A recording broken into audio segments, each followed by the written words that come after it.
बराबर गिरेंगे। और फिर हम क्या करते हैं कि इसमें ना लाइन बनाएंगे।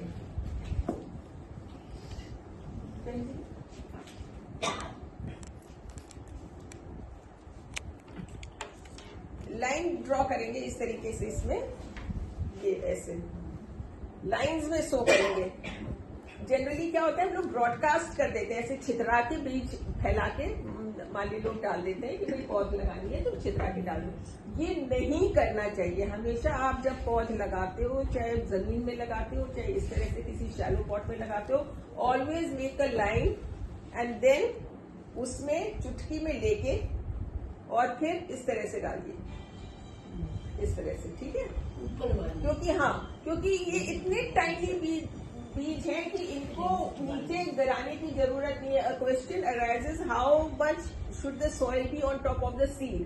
The thumb of rule is that double the size of the seed, ठीक है। तो ये आप ऐसे डाल दीजिए इसको लाइन से ऐसे, और बस फिर ये जो ऊपर की रेत आपकी आपने हट गई थी उसको आप इस तरह से चुटकी से बंद कर दीजिए।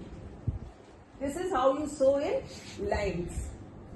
फैला के अब क्या होता है, तो इससे दो फायदे होते हैं। आपको जब निराई गुड़ाई करनी होती है तो बहुत आपको आसानी होती है। आपको मेथी पालक जब हार्वेस्ट करना होता है तो आपके सारे वो डिस्टर्ब नहीं होते हैं, क्योंकि अगर आप पौध निकालते हो जब, तो क्या होता है, अगर आपने ब्रॉडकास्ट करके डाला हुआ है तो आप जब एक निकालते हो तो रूट्स इतनी इंटेंगल्ड होती हैं जमीन के अंदर आपस में कि वो एक निकालते हो तो 4 अपरूट हो जाते हैं और फिर वो बेकार हो जाते हैं अगर आपको नहीं लगाने हैं तो इसलिए इसमें बड़ी सुविधा रहती है। और फिर एज वी ऑलवेज से कि जो गार्डन है हमेशा नीट, क्लीन, टाइडी दिखना चाहिए। तो अगर आपकी सब चीजें लाइन में है तो दे लो गुड ऑल्सो। मेंटेनेंस ईजी है और ये आसान है। ब्रॉडकास्ट करने में एक सबसे बड़ी प्रॉब्लम तो फ्रेंड्स ये आती है कि आपकी पौध बहुत अच्छी चल रही है, अचानक आप सवेरे या शाम को जाके देखेंगे आपकी पौध काली हो गई है और जमीन में बिछ गई है। बहुत कॉमन है।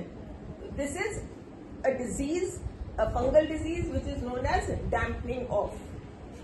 Fungal disease उसमें लग जाता है, and that is because of overwatering and the heat, humidity, heat combined. What happens? It develops a fungus, and then all your seedlings are flat. They become black and एकदम रातों रात वो खत्म हो जाती हैं। तो इसलिए भी आपको इस तरह से नहीं लगाना है, ब्रॉड छितरा के नहीं लगाना है। अगर मान लीजिए छितरा के आपने गाजर वगैरह लगा भी दी है तो आप क्या करोगे, जब आपकी सीडलिंग्स थोड़ी थोड़ी ऊंची हो जाती है, 2-2 इंच की होती है, तो आपको थिनिंग करनी है।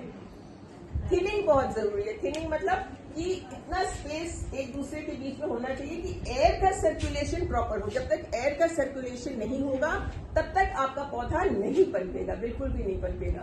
तो उसको थिनिंग करने के लिए we will not pull out the seedlings like this.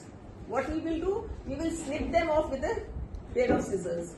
नहीं, आप ऐसे उठाएंगे फिर वही होगा कि आपस की 4 निकल जाएंगी फालतू के, फिर वो पैचेस बन जाएंगे बीच बीच में। We don't want that. तो आप ऊपर से काट देंगे तो उसके जब तने कट जाएंगे तब आपका पौधा दूसरा नहीं निकलेगा वहां से। तो इस तरह से आपकी वहां पे थिनिंग हो जाएगी। तो this is how you save your seedlings.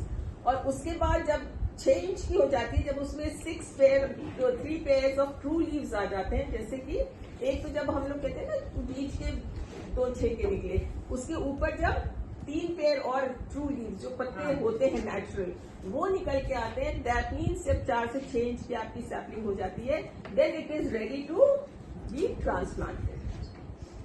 तब आप उसको निकालिए, और निकालेंगे ऐसे खींच के फिर भी नहीं निकालेंगे, आप किसी स्पैचुला या किसी इसकी मदद से अच्छी तरह से आराम से निकालेंगे बिल्कुल, और फिर उसको जहां पे आपको लगाना है लगाएंगे। निकाल के रख नहीं देंगे कि माली ये तो निकाल दिया अब गमला तैयार कर लो। पहले से गमला और जगह तैयार करके रखिए, फिर आप उसको वहां पे लगाइए। ठीक है, तो तैयारियां सब पहले कर लेनी चाहिए। बहू दरवाजे पे आके खड़ी हो गई तब हम आरती का थाल नहीं सजाएंगे। ठीक है, पहले से तैयारी करके रखेंगे। सो दिस इज हाउ ये हो गया सीड्स के लिए। देखो हम उदाहरण ऐसे ही देते हैं कि आपकी जहन में बैठ जाए। रियल लाइफ में भी ना सीमा की बहू आनी है। वैसे हमारी सीमा मिस परफेक्शनिस्ट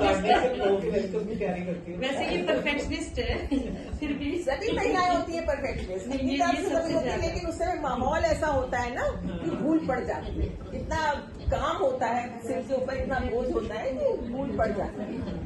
तो ये इस तरह से आप उसमें अपनी सीटिंग तैयार लगा सकते हो। अब ये हो गया, इसके बाद में अब हम आते हैं 2 इंच, 1.5 से 2 इंच में आप थिनिंग आराम से कर सकते हो।